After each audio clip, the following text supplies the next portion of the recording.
กับทักทายสบายดีพ่อแม่พี่น้อง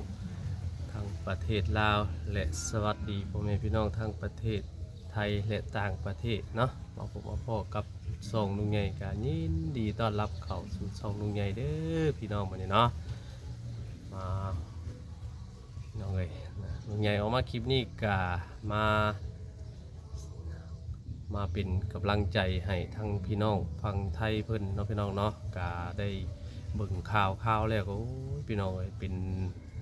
ตาหน้าตกอกตกใจเนาะพี่น้องไปเป็นกำลังใจให้เด้อพี่น้องเฮาทางฝั่งไทยหรือว่าทางคนลาวเฮาเนาะไปเฮ็ดเวียกเฮ็ดงานอยู่ทางกรุงเทพมหานครพี่น้องเอ้ยเบิ่งแล้วก็โอ้ยพี่น้องเอ้ยตกอกตกใจเบิดสู่คนเนาะให้อย่าตื่นกระหนกเด้อพี่น้องเด้อเป็นกำลังใจให้เนาะอันข่าวนะก็ป้าพี่น้องจักอันใดข่าวจริงจักอันใดข่าวปลอมช่วงนี้เนาะลงกันสนั่นพี่น้องเนาะก็อยากให้มีมูลความจริงแน่พี่น้องเนาะเพราะว่าทั้งพี่น้องฝั่งไทยเฮาหรือว่าทั้งลาวเฮาไปทั้งเฮ็ดล่าเฮ็ดงานเฮ็ดล่าเหตุการณ์ทั้งฝั่งไทยหรือว่าคนไทยเนาะก็หลายคู่หลายคนพี่น้องตอนนี้กำลังขวัญเสียได้พี่น้องเนาะบ่อยากให้มีข่าวที่ว่าหวังเอาแต่ยอดวิวนะพี่น้องเนาะให้มันมีมูลความจริงแน่เพราะว่าทางพี่น้องเฮาทางลาวเฮานี่ไปเฮ็ดเวียกเฮ็ดงานเฮ็ดล่าเหตุการณ์ทางฝั่งไทยหลายพี่น้องช่วงนี้กำลังพี่น้องเนาะกำลังชีกับย้อนมาหลายคู่หลายคนที่ลุงใหญ่ฮู้ทราบเนาะทางบ้านลุงใหญ่กำลังทยอยมาพี่น้องเพราะว่าหนึ่งก็มันเข้ามาช่วงเทศกาลเนาะบุญสงกรานต์นี่แหละพี่น้องเนาะกะผู้ลังคนกะกำลังว่าสีเข้ามาอยู่แล้วเนาะบัดนี้แหละไม่ข่าวแบบนี้พี่น้องเนาะแล้วก็มีเหตุการณ์แบบนี้เกิดขึ้นทั้งฝั่งไทยแล้วก็กำลังทยอยมาหลายพี่น้องเดี๋ยวนี้เนาะมาไปทางใดก็เดินทางก็มาก็ขอให้ปลอดภัยเด้อพี่น้องชาวลาวเฮาหลายคู่หลายคนกำลังทยอยเข้ามา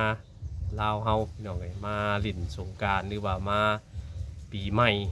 ลาวเนาะสงกรานต์นี่แหละพี่น้องบัดนี้ก็มีทั้งข่าวหลายช่องหลาย YouTube ลงเนาะพี่น้องเนาะจักอันใดจริงจักอันใดปลอมพี่น้องเนาะอันนี้ก็ถ้าว่ามันบ่มีมูลความจริงก็บ่อยากให้ลงเด้อพี่น้องเด้อเนาะเพราะว่ามันสิเฮ็ดให้มันสิเฮ็ดให้พี่น้องเฮาหรือว่าเบิ่งข่าวสับสนนะพี่น้องหรือว่าจักอันใดจริงจักอันใดปลอมเนาะแบบว่าผู้ลางคนก็ลงไปเพื่อยอดวิวเนาะผู้ลางคนก็ได้ผู้ลางคนก็สร้างขึ้นมาก็มีได้พี่น้องเนาะอันนี้ก็ลุงใหญ่เขาไปเบิ่งข่าวแล้วก็อยากให้เบิ่งช่องที่ว่าเพิ่นเชื่อถือได้ในพี่น้องเนาะแบบว่าเป็นช่องที่เพิ่นเชื่อถือได้เฮาก็อยู่เบิ่งเหตุการณ์เนาะพี่น้องเนาะแบบบ่อยากให้ตื่นกระหนกกันหลายนะเดี๋ยวมันสิขวัญเสียได้พี่น้องเนาะแบบว่าการเฮาอยู่ไปแล้วระวัดระวังแล้วก็เบิ่งข่าวมั่วซั่วไปมันก็แฮงสิเพิ่มความย่านจนบ่เป็นอันอยู่อันกินอันทำงานได้พี่น้องเนาะแบบว่าอันนี้ก็ลุงใหญ่ก็ขอเป็นกำลังใจให้ทั้งพี่น้องฝั่งไทยเฮาเบิดสู่คู่สู่คนเนาะพี่น้องเนาะจังใดก็ให้อันบ่อยากให้เกิดขึ้นอีกเนาะพี่น้องเนาะถ้านั่นก็ขอให้ปลอดภัยบ่สู่คู่สู่คนเนาะบ่อยากให้เกิดเรื่องที่ว่าข่าวแบบว่ามันบ่มีมูลความจริงนะพี่น้องเนาะอย่าถ้าเป็นไปได้ก็บ่อยากให้เอาข่าวที่ว่าหวังแค่ยอดวิวมาอย่างเลยพี่น้องเนาะแต่หลายคู่หลายคนพี่น้องFC ทั้งไทยเพิ่นก็ได้โทรมาเล่นนำลุงใหญ่เนาะมาเว้าเรื่องที่มันเกิดขึ้นในพี่น้องผู้บางคนก็เฝ้ากำลังติดตามอยู่นะแต่ว่ามันก็มีความจริงหรือว่าจังใดนะอันเรื่องที่ว่ามันเกิดนะเกิดจริงพี่น้องเนาะแต่ว่ามันก็ผู้บางคนก็ว่ามันสิเกิดอยู่หันอยู่นี่อีกนะหรือว่ารอบ2รอบอย่างนะเฮาก็ถ้ามันบ่มีมูลความจริงก็บ่อยากให้เอาลงพี่น้องเพราะว่าตอนนี้กำลังอันขวัญเสียอยู่เนาะพี่น้องเฮาก็บ่เป็นอันกินบ่เป็นอันทำงานได้พี่น้องเนาะทางพี่น้องฝั่งลาวเฮากำลังทยอยเข้ามาพี่น้องช่วงนี้กันเนาะพี่น้องฝั่งลาวเฮากันกำลังกับท่าวหรือว่ามาทางประเทศลาวเฮาเลย กำลังทยอยเข้ามาหลายพี่น้องเพราะว่าช่วงนี้มันก็เป็นช่วงเทศกาลเนาะใกล้สิฮอดสงกรานต์เลยพี่น้องเนาะก็อยากให้มาแบบปลอดภัยเนาะมาลิ้นมาเที่ยวพี่น้องก็มีทั้งพี่น้องทั้งฝั่งไทยเฮานี่ก็สิมาลิ้นมาเที่ยวหลายคนอยู่พี่น้องเนาะเพิ่นก็ได้ติดต่อมาหาลุงใหญ่ก็หลายเนาะทางเฮาก็ยินดีต้อนรับมาลิ้นมาเที่ยวได้เด้อพี่น้องเนาะช่วงสงกรานต์นี่ตัวใดก็บ่อยากให้อันมีข่าวลืออันที่บ่ดีในพี่น้องเนาะแนวใดมันบ่ดีก็ขอให้มันผ่านไปเนาะให้มีแต่สิ่งดีๆเข้ามาบัดนี้ปีใหม่แล้วก็ขอให้พบแต่สิ่งดีๆเนาะเพราะว่าทั้งพี่น้องทั้งไทยหรือว่าทั้งลาวพี่น้องอยากให้มาลิ้นสงกรานต์หรือว่าคุณสงกรานต์นี่แหละปีใหม่ลาวอยู่แล้วเนาะขอให้พบแต่สิ่งดีๆสิ่งใหม่ๆพี่น้องเนาะบ่อยากให้พบแต่สิ่งที่ว่ามันบ่ดีแหละมันผ่านไปแล้วก็ให้มันผ่านไปพี่น้องเนาะแนวนั้นสิบ่ดีขอให้มาแต่สิ่งดีๆในปีใหม่นี้ว่าซั่นเนาะลุงใหญ่ก็บ่ได้มีหยังหลายพี่น้องมาลงคลิปอยู่เพื่อนก็หลังจากที่ว่าออกป่าหลายพี่น้องบ่ได้ลงคลิปหลายมื้อแล้วเนาะ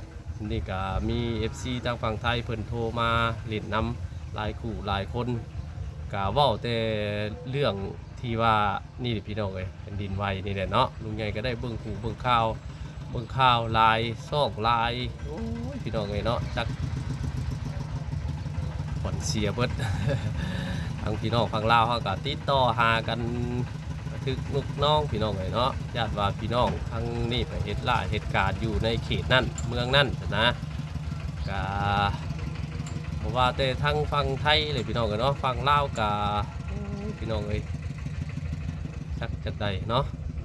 นั่นแหละพี่น้องไฟธรรมชาติเนาะก็มีแต่เป็นกำลังใจให้กันพี่น้องเนาะเป็นคนมากะขอให้ทำดีเมียนเลยพี่น้องเนาะเห็นอย่างใดธรรมชาติเพราะว่าเฮาสร้างบ่ได้เฮานั่นแหละมันธรรมชาติเพิ่นตกแต่งบ่ได้มีแต่ระวัดระวังเอาพี่น้องให้เบิ่งให้แย่งกันฮักแพงกันน้องพี่น้องเนาะอยู่ทางใดก็ขอให้ปลอดภัยเด้อพี่น้องเนาะอยากให้มีเรื่องที่ว่าโบดีกับตรงใหญ่ได้ออกมาวันนี้ก็เป็นกำลังใจให้พี่น้อง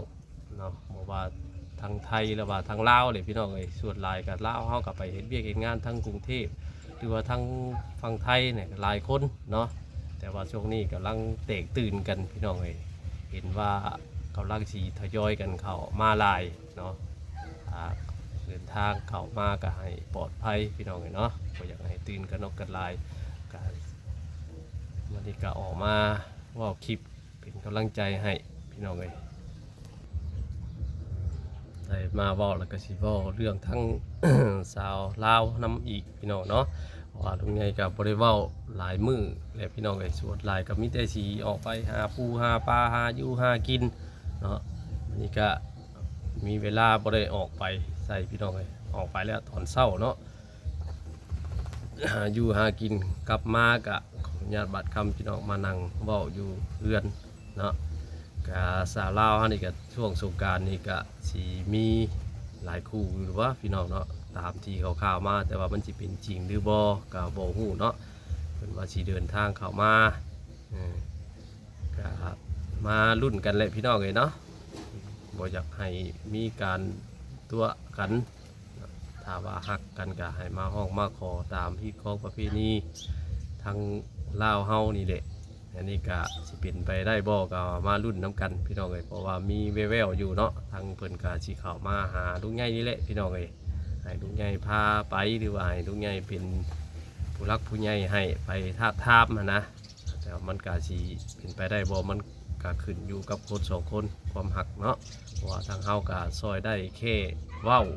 หรือว่าติดต่อหรือว่าเป็นผู้นำพานี่แหละที่ว่าให้เพิ่นสิมาหานะพี่น้องก็มาลุ้นกันเนาะอันนี้ก็ลุงใหญ่ก็ยังบ่ฟ้าวบอกว่าเพิ่นเป็นไผก็มาลุ้นกันช่วง สงกรานต์นี่แหละพี่น้องเอ้ยเพิ่นว่าสิเข้ามาแต่ว่ามันสิเป็นจริงหรือบ่นี่ก็บ่ฮู้เนาะเพราะว่าความมักมันก็ขึ้นกับคนสองคนคือลุงใหญ่เว้าเนี่ยเพราะว่าบ่อยากให้ตัวกันเนาะคลิปนี้ก็สิบ่เว้าหลายพี่น้องเอ้ยเนาะประมาณ10นาที